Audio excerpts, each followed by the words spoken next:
Hello, everybody, and welcome to tonight's session. I am Cheree of SimpliFunded. We are your hard money lender of choice, hopefully. We provide loans for real estate investors all over are looking to get funding for your real estate deals. And every Monday, I come on to talk with you about something with regards to real estate investing in order to help you get more deals, help you grow your portfolios, etc. Tonight is no different. I have a fantabulous person here today, Dan Nyce. He is a realtor with the Casa Group, which is part of Keller Williams in the DC metro area. And he is calling himself, which is an agent, a real estate agent who is investor friendly, an investor friendly real estate agent. So that'd be great. So many of you are looking for deals. If you're asking me, Cheree, where do I go for deals? And one great place to go for deals is Realtor.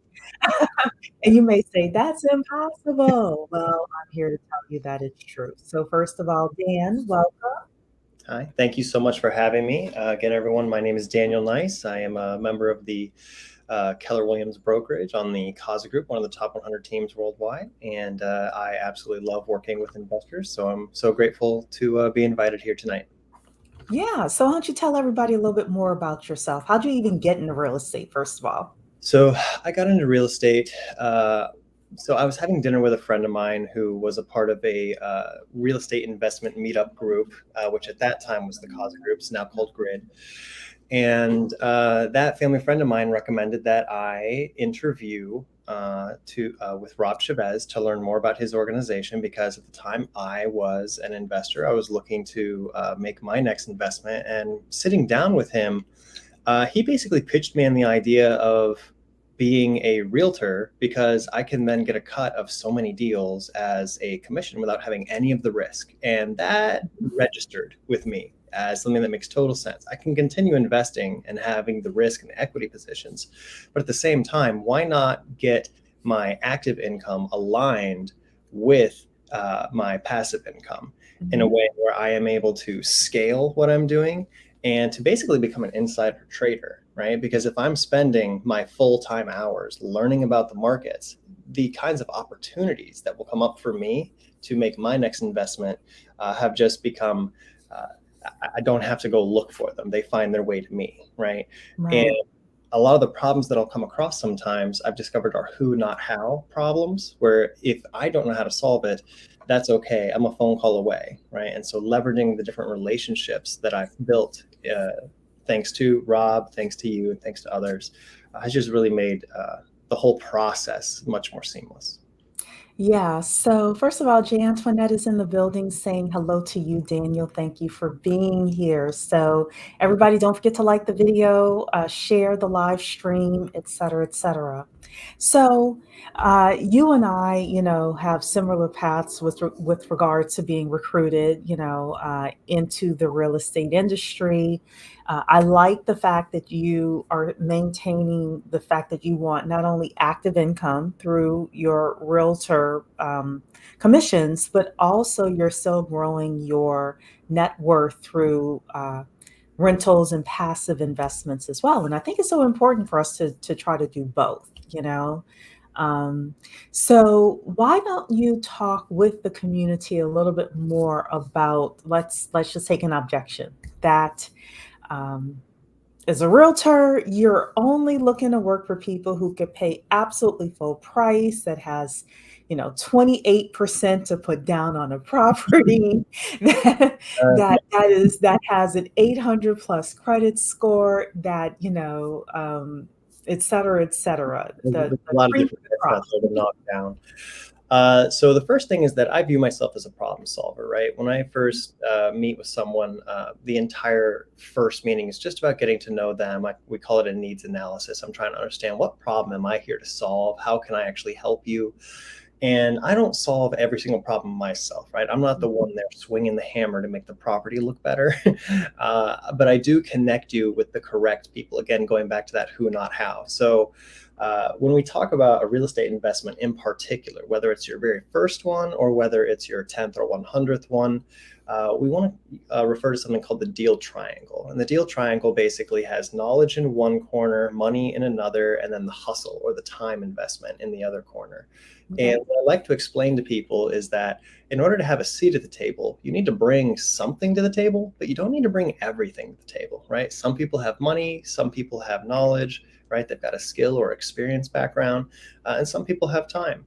And depending upon where you see yourself on that triangle, I can help you fill the other parts, right? The other seats on the bus, so to speak, right? Uh, I've often heard it described as, I would rather have half of a watermelon than a whole grape. So Okay. it's okay to have other people benefit as long as you are also winning, right? And that's basically how I would answer such a wide gambit of all the different myths that you considered out there. Just Mhm. in a nutshell, if you find yourself saying, I can't do it, uh, you're not correct about that. There is a Mhm. path. Maybe if you have literally everything arrayed against you, maybe you can't do it today, but we can put you Mhm. on a path to do it next year or the year after that. It just depends on how badly you actually want it and if you're willing to make the changes. Yeah. So, J. Antoinette is saying who, not how, that she loves that. And Pro Dumpster Diver is here saying, I'm here from New Jersey. Well, welcome. Welcome. Welcome, everybody. We have people all over the country that is a part of our network. So definitely glad to have you here. I love the fact that you have the triangle, the knowledge, the money, and the time or the hustle. Uh, I was speaking with someone earlier today, and I said to him, but people got to pick their struggle, right? Yeah, You can't have no knowledge, no money, and then tell me, Cheree, I have no time, but I'm broke, right? right. Like, and I think if somebody doesn't have any money and they really don't have any time, then one of the things that a business associate, I guess I call it, of mine said years ago is she started writing out everything she was doing in a day. And she just so happened to be a full time business owner. So, this is how it worked out for her. She wrote down everything she was doing. She took a green pen and she circled anything that was revenue producing in green. And then everything else, she either delegated or deleted it, right? Hmm. And I think for even people who have full-time jobs, and you can let me know what you think, going through this, like, okay, you're going to work, right? But what are the things you're doing during the other 16 hours per day, right? Yep. What are some of your thoughts with regards to that? If people say, I don't have any money, I don't know anything because I'm brand new, I don't have any money, and I don't have any time. Like, what are some of your thoughts with regards to that? Yeah, absolutely. So there's so many ways to make money in real estate, and you can really break them down according to sort of a quadrant, right? If you were to imagine like the four quadrants of a box, right? Almost like a chart, and you could break it up where there's the first two rows. You either have no money or a lot of money, Hmm. right? And then for the two rows, you could say no time or a lot of time. Hmm. There's a way to make money and to produce your investments, right? To get to work in any of those four quadrants, right? So I want you to imagine the first quadrant, which is no money and no time, right? So the low hanging fruit there is we got to fix your savings rate and we got to free up your time, right? The easiest way to free up your time is, of course, to buy back your time. And Hmm. you can't do that unless you have a savings rate. So the low hanging fruit there is usually going to be something called either house hacking or buying a primary income. I mean, a primary house, right? If you don't Hmm. already have one. If you do already have one, there's even a strategy I've seen people do where they rent that one out, move into a new primary, which again gives you advantages in terms of it costs less upfront, you get a smaller down payment, it costs less monthly because you get a lower rate. So that's kind of like the low hanging fruit is that first quadrant. Um, then as you move over to the second quadrant where maybe you have a lot more money, but you have no time, that's what we're talking about, your typical buy and holds, right? Or even just lending. You could just be a lender, right? The most passive thing of all, right? And these are ways where you can put your money to work for you, but without requiring hardly any of your time. Quadrant three now, going down here, this is where we're looking at something that requires a lot of time, but you have no money to spend. And this is where we can start talking about you being the source of the deals, right? Could potentially be Hmm. a wholesaler. And once you get good at that and you can actually produce deals and you can make money on these assignment fees, selling these deals, essentially selling your equitable interest to other investors, you can start to JV with people. Say, hey, I've got the time, you've got the money, I'll find the deal and then you pay for it and then we'll split it, right? Mhm. So getting those JV deals is also part of that third quadrant. And then finally, the fourth quadrant is for the folks who have a lot of money and a lot of time. That's when we're talking about flipping. That's when we're going to do a BRRRR, because it does take some skin in the game to get into something like that. And the last thing I would say about these are that those quadrants, 1, 2, 3, 4, in that order, is sort of the difficulty curve as well. And it doesn't mean that you can't start out in difficulty 4. Good luck. You can do it if you have help. I recommend getting a partner if you're going to do something like that. So some guardrails are put in place, right? Maybe you've never, you don't know what you don't know. Mhm. Certainly anytime I've got a brand new investor who wants to do flipping, which is pretty common, I get that a lot. I recommend that they partner with someone on their first flip, just to make sure that that first flip doesn't become your last flip I because of agree. that you didn't see coming, right? So yeah, that difficulty level just gets so much easier if you go from level 1 and then you can progress to level 2, level 3, level 4. You don't have to go in that order, but if you're stuck, not sure where do I even begin, I find this framework is a really helpful way of people getting firm ground under their feet. Yeah. So, from a funding perspective, I will let people know a couple of things. Number one is Daniel talked about house hacking, and that is a way that a lot of people get into their first, real estate deal. They own a property, and then they will rent out the basement or rent out a room, etc. There is a loan where you're able to buy a fixer upper, and the loan will include both the purchase price and the construction price. It has to be a primary home, but it'll include the first price, the purchase price and the construction price. And you are able to move walls. You're able to set up, you probably won't be able to create a second kitchen, for example, but within that specific loan, you could get pretty creative with regards to, hey, I want this to be a separate living quarters for somebody if it's a fixer-upper. So you all can definitely contact me, contact at SimpliFunded.com to learn more about that loan. The second thing is the joint venturing with somebody who has money. I also have somebody who will fund 100% of the um, purchase price and construction up to 70% of the ARV.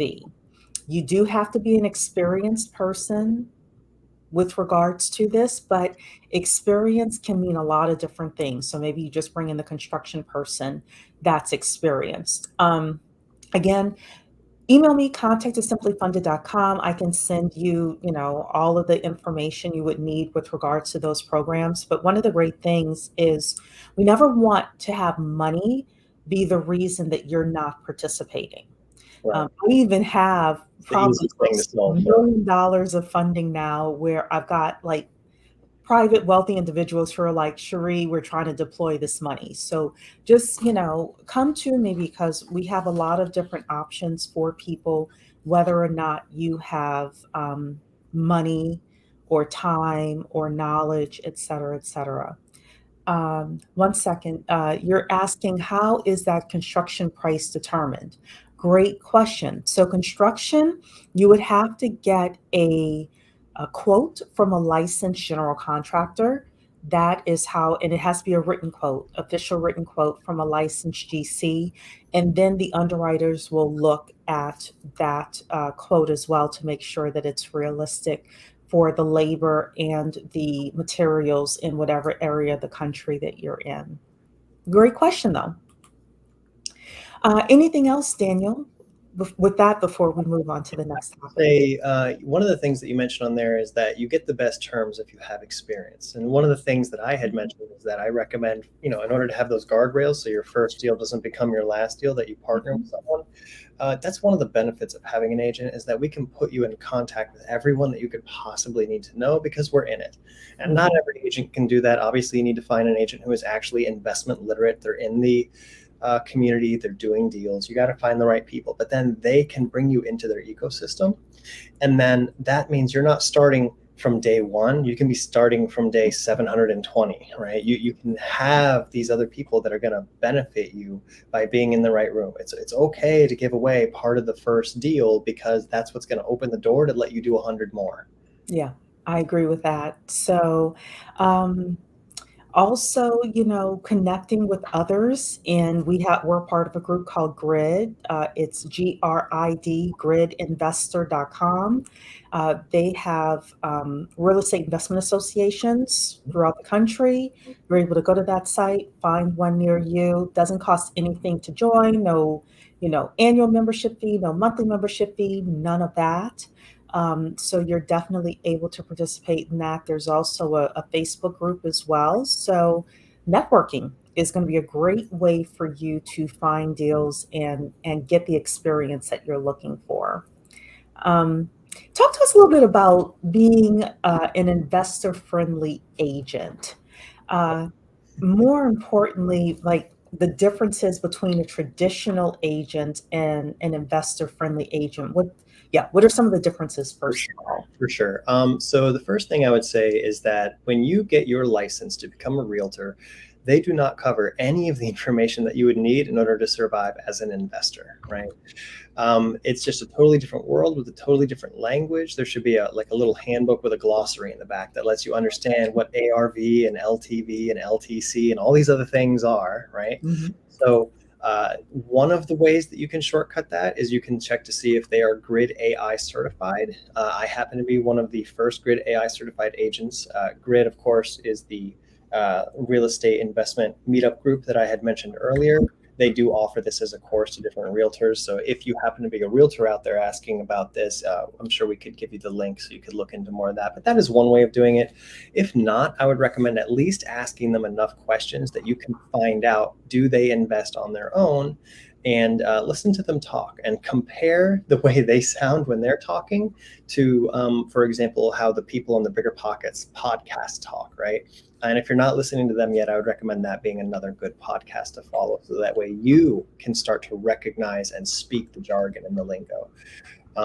Now, all that said, one of the biggest differences is going to be how you are sourcing deals from these two different types of agents, right? So let's say you take a look at the millions of agents that are probably within a few square miles of you because there's just so many of us. Well, Mhm. millions might be pushing it, but it just feels like you throw a rock and you hit an agent, right? Um, the ones who are not investment literate still have value to you because you can find that they will come across deals simply Mhm. because what they do all day, every day is when people get ready to sell an investment property or any kind of property, they usually bring it to an agent first. But if they're not if they're not investor literate, they won't know what to do with it. And so Mhm. if you can know 10, 20, 30 of that type of agent, and let them know that you can make a deal happen. You can get that property sold because if they bring it to you, you will take care of it. Uh, that's good. Get on all of their email lists or whatever it is, right? Get their phone number in your phone. So that way, when they come across something that they don't know how to list because it's, falling over or whatever, it smells like cat urine, Mhm. have They them will give you a call. Yeah. give you a call because they'll be like, "Oh, you're the one investor guy that I know," because they're not in that world, right? Yeah. And if you don't know what to do with it, give us a call and we will show you what to do with it because there's Mhm. always opportunity. There's a million different ways to skin this cat, and even like how do I say this? So I guess that's really why you need to have both, right? Because the other one is you do need to have that investor literate, someone like me, who actually can then show you which way to skin the cat makes sense in this case, right? Mhm. Because part of it is going to depend upon the property, but another part of it is going to depend upon you and what's the best way to get you paid out of that opportunity, because it may look different depending upon the opportunity, right? Depending upon how much of your own skin in the game that you have able to put up, maybe you could do a flip. If you're not ready for that, maybe you could wholesale it. If you don't have that, maybe there's a way to get you a finder's fee that's not illegal. There's ways of doing this, but we have to pay attention to local regulations and we have to pay attention to what you actually have available to bring to the table besides the deal itself. Because you may find that with a little bit more time or investment, your return could be a lot maximized. But maybe that's not what you're looking for. So again, the first thing you do with your agent, who's an investor-friendly agent, make sure that they have that needs analysis with you, so that way they understand where you're coming from, and they're not going to try to mismatch your needs with something just because it's like a shiny object and they go straight to what they want to do. They've got to make sure that it's actually serving your interests at the highest level. I hope that all made sense. It did. So let me piggyback off of what you're saying. But first of all, Mocha Mommy is in the building. Hello, Mocha Mommy, saying amen. Love that. I definitely listen to Bigger Pockets podcast as well. Bigger Pockets is probably the largest group of real estate investors. They've got a lot of information coming out every day, practically, Yeah. educating investors nationwide. So, I do want to go back to a couple of things that you said. The first is having 20 to 30 regular agents as well. There's a saying that your network equals your net worth. In real estate, it is important to know people. It is probably more important sometimes who you know than what you know, because of your triangle. You mentioned knowledge, time, and money. Mhm. I don't know, may end up having to be a square because people Network, that's right. maybe like, or maybe That makes knowledge sense. of people is, I don't know, may have to be a square, Dan. Yeah. But like people, so for example, and you know this story as well, our boss got a call. He's been networking for what, 25 years in real estate. And he got a call from another agent who didn't know what to do with the deal. Turned out she was sitting on a gold mine, Mhm. and he helped her package it. And she walked away with a nice six-figure check Yes. from this deal. So sometimes it's like somebody comes across something, they don't know what to do. So you do need to be top of mind, that first person that somebody thinks of and says, I got this, I just don't know what to do with it, right? Yeah. So I really like that. Another thing, we are working now with a group of people who stopped a foreclosure, right? Mhm. But the house was going up for auction actually this coming Wednesday, and they stopped it on Friday, but the person didn't contact them until like Wednesday, like the Wednesday before, right? Mhm. So if that person had contacted a regular agent, they wouldn't have known what to do with that. Right. However, if they had known you or I or somebody else like that, look, this person's going into foreclosure in 5 business days. No bank's going to lend to them. No bank's going to lend at all, et cetera, et cetera. What do I do? So I really just kind of wanted to talk about that. Like you said, it could be something that just needs to be rehabbed totally, like beyond the fixer upper, et cetera. Who is the first person that they are going to think of? And I will say this as well. It's important for us as real estate investors to let the realtor know that they're going to get paid from referring us those deals, right? Because I'll be honest with you, when I've spoken with some realtors, non-investor friendly realtors, they have the misconception that all we want to do is like get it for the lowest price, which we do, but cut them out of the deal, know, Yeah. bid, $400,000 on a property that's worth 700,000, et cetera, et cetera. Um, and I think also letting that agent know that no, I'm going to take good care of you as well as you are referring me deals is important too, so that they know that they have a financial incentive to bring that back to you. What are some of the things that you think with regards to that? Yeah, so the first thing that comes to mind is that every time I'm involved in a transaction, the goal is to solve problems, right? I mentioned in my first meeting, what problem am I solving? Mhm. Same thing if someone's bringing me an opportunity or if I'm coming across a new lead.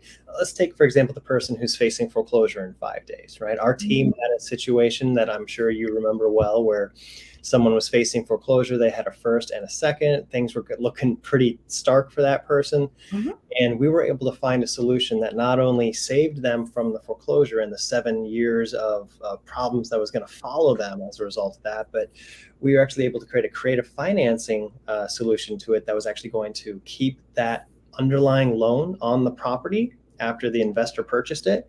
And we were able to rehab that person's credit for them. So not only did the problem go away, but we continued to benefit them in the years to come. So that way all Mhm. parties were walking away a winner. And it's just things like that where a lot of the times when people realize that there is distress either in a property because it's fallen over, or in someone's life because maybe someone passed away, or there was a money problem, lost their Mhm. job, they're divorced, Mhm. whatever the source of the distress is, there's a problem that needs solving.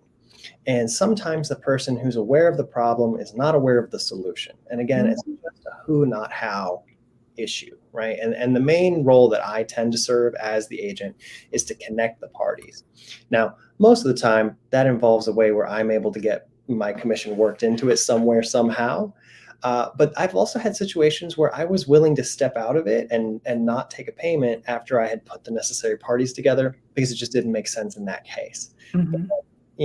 Not everyone's going to be willing to do that, of course, but I'm hoping that you work with someone who's going to prioritize the relationship over the transaction.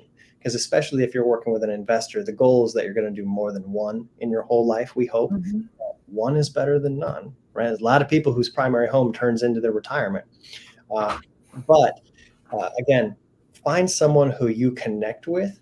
It's not just about the numbers, it's also about a trust factor. Because sometimes, if this person is going to be leading you through what is going to be a very significant financial transaction, if you can't follow the numbers, you better make sure you have someone who you trust who's going to be actually looking into your best interests, right?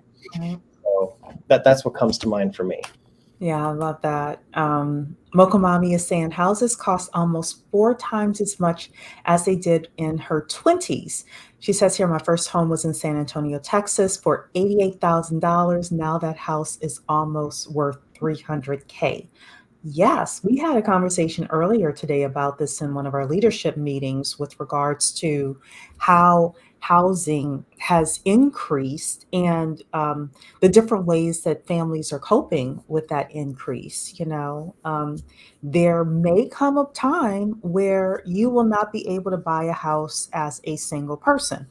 There may come a time where you will have to either buy it as husband and wife, or as mother daughter, or as two interested parties that has a we call a contract with each other in order to buy. But these days, a lot of people are doing house hacking as well, like you said. So another question here: what about trailer homes? Are they not cheaper?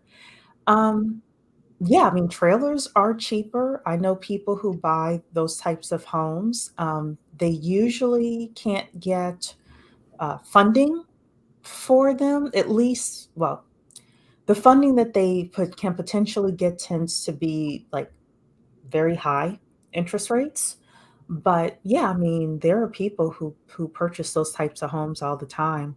They're known more so for cash flow versus appreciation. So you gotta have a strategy, I think. What do you think, Dan? Yeah, absolutely. It's not about how cheap is my acquisition. It's not how few Mhm. dollars I put into it. We care about that, obviously, but we care more about the relationship between what I put into what I get out. Mhm. So if you put $1 in and you get $2 out, that feels good. But if I put in $1 and get $10 out, that feels a lot better, right? Mhm. So it's not just about how cheap is the input, but how do I look after 1 year, 5 years, 30 years, right? Mhm. So especially when I think about real estate, I think about land, right? Even with condos, you're still getting a fractional ownership of the land underneath. And a lot of the appreciation is going to come not from the building that is getting old and needs repairs necessarily, but from the location and the fact that it is becoming more and more desirable over time as other people are fighting over that same amount of space. Yeah. Or we could talk about the destruction of the dollar. That'd be a whole nother discussion. I want to talk about one more thing that you had mentioned. Hey, Level Up Single Mom. Hello. You had mentioned about doing things legally. And I know in some states around the country, wholesaling is illegal without a real estate license. Right. So, just warning people as well as you are working with realtors, especially investor friendly realtors, just to keep something like that in mind so that as you are, speaking with them, you make sure that you're doing everything correctly. I even know some people, well, one couple in particular, that they are investors. However, they only have their license to be able to do like certain things legally.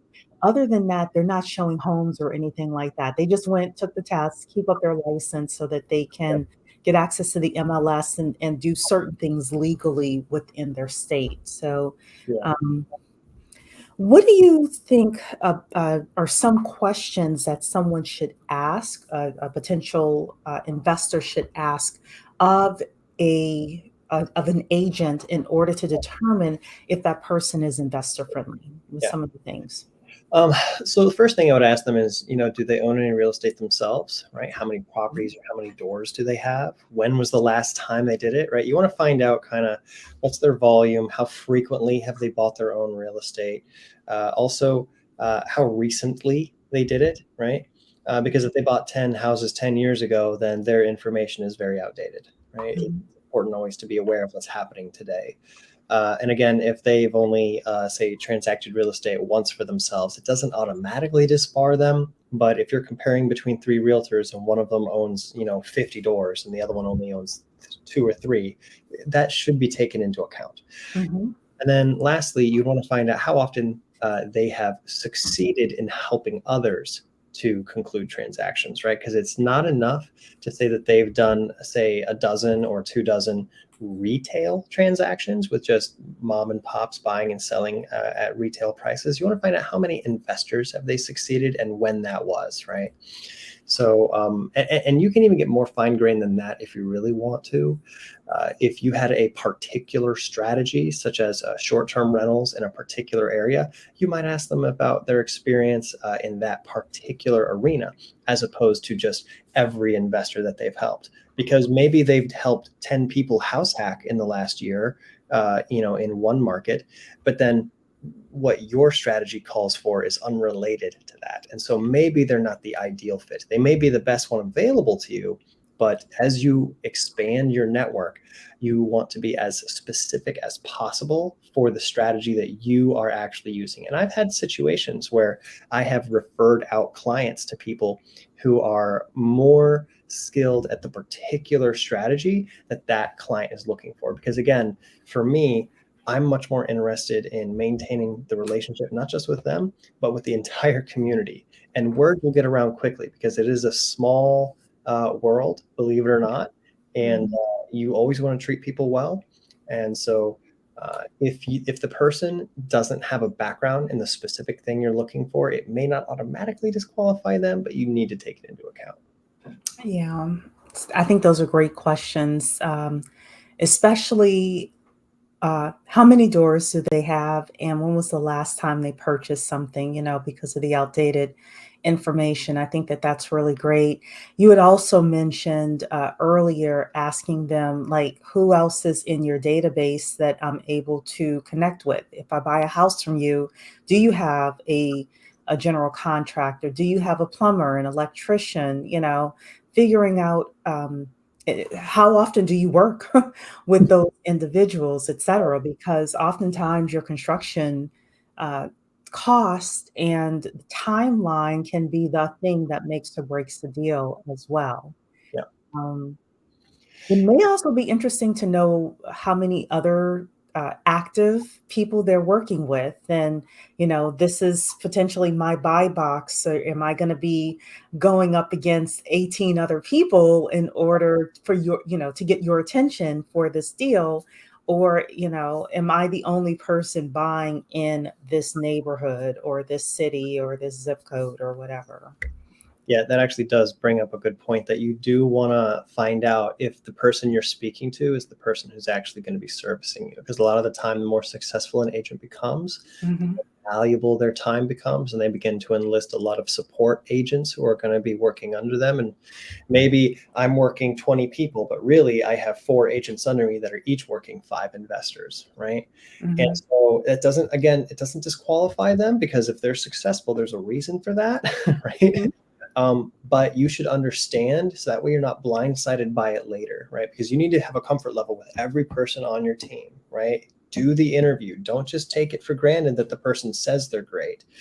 Actually talk to them and get a feel for it. And if you're not comfortable with someone, swap them out with someone else. Don't work with anyone less than an A+ player unless you're comfortable with less than A+ work. Yeah. You can get referrals from any agent for a house. You can get referrals from any agent, but when it comes time for them to actually help you with the closing, it's probably better to get an investor-friendly agent who is a creative thinker, who, the first time that there is an issue doesn't say, "Oh, this isn't going to work. We can't do this." So, yeah. So, with that, any final words for the community tonight? I just want to thank everyone for taking some time tonight with us. Cheree is wonderful, and she's done great work with all the clients I've referred to her in the past. So I'm sure she would take really good care of you. Lending can sometimes be a little bit like going to a tailor for a suit. Mhm. There's actually a lot of things that they can do to put you in the best position possible. You don't want to walk out of the store with something right off the rack, just like you wouldn't want to get a loan right off of the internet. You want to find someone who's giving you the best terms possible for your situation. So it's a full-time job. Mad respect for you, Cheree. I really hope that Thank people you. take advantage of the opportunity. Thank you. Look, this is my team here. This is my community. So yeah, I know that they are. And how do people get in touch with you? What areas do you serve? Yeah, so I work in Northern Virginia. My backyard would be Prince William County, but I can go as far north as the river. I can go as far east as the river, as far south as maybe Richmond would be pushing it, and as far west as maybe Front Royal, Winchester kind of area. And Okay. then how to get in touch with me, Daniel@thecasagroup.com would be my email address. And or if you reach out to Cheree, I'm sure she could connect you to me. Yeah, if you all say, "Hey, I want to talk to Daniel," um, definitely, you know, definitely let me know and I will get you in touch with him. Otherwise, it's Daniel@thecasagroup.com. It is on the screen here. I am Cheree. Contact@SimpliFunded.com if you want to email me. If you have any deals, or if you just want to get on my calendar for 15 minutes, we could talk about your specific situation and the lending strategy for your investments as well. We also on Wednesday are having a mastermind for anybody that wants to do wholesaling. I am talking with a gentleman named Mike Capello, who is a successful wholesaler. Love So him. he's going to come in, give you a lot of great information, and then we're going to work on creating your customized plan for your wholesaling business. So, Yeah, he's Daniel, you have something else to say? I was going to say he's great. You guys definitely want to show up to listen to him. The other thing I was going to say is you may not be interested in investing in the area that I presently serve, but I do have a network of agents across the entire country, all 50 states. So if there's anything in another market where you want a recommendation for a good agent, again, let me know and I will connect you with someone that you can interview for the job. Absolutely. All right, everybody. I hope you have a great Money Monday evening, and we'll see you next week. All Take right. care. Three.